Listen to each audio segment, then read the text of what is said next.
Guys, this is S&S Serpentarium here, and I'm here to talk to you today about how to pick a snake for beginners. I'm not today going to go through what species you should go for. That's completely down to you. I'll do a guide on that later on, but today I'm going to go through how to find a healthy example of a snake.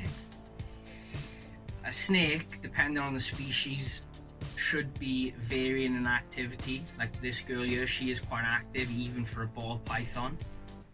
If you look down the belly, you shouldn't see any black marks at all. That could be a sign of mites. The eyes should be lovely and glowing, and the tongue should be nice and red and flickering often, like with this girl here. And there she goes, trying to go on a bit of an adventure. Very interested in the camera there. This girl, she's a 4-gene ball python. She's an Enchi Lesser Yellow Belly Pastel, but I'm not going to get too bogged down in all of that. Not yet. It's not really important for this video. Another thing you should ask the seller is why, if it's a used snake, so to speak, from Gumtree, say, then you should ask them why they're selling.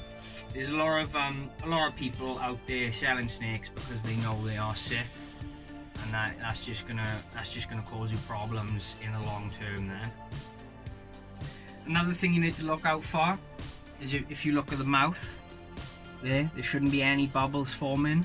There should be no wheezing. That's a sign of a respiratory infection.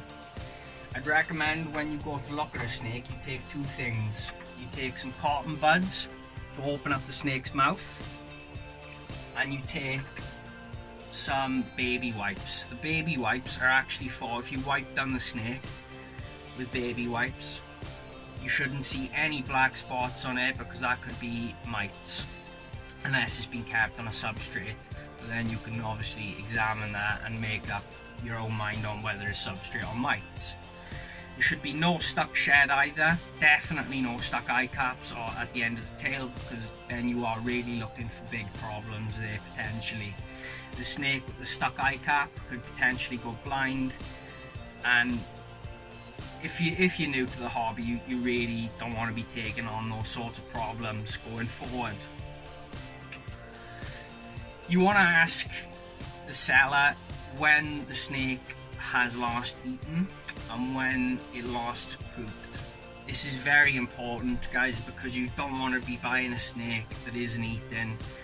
Even though potentially for a lot of species like ball pythons, yeah, it's very normal for them to not eat for for an extended period of time in some cases. But as someone starting out, really, you do want a snake that's eating in case there are problems and you wouldn't be aware of how to sort them, or even how to spot them, really.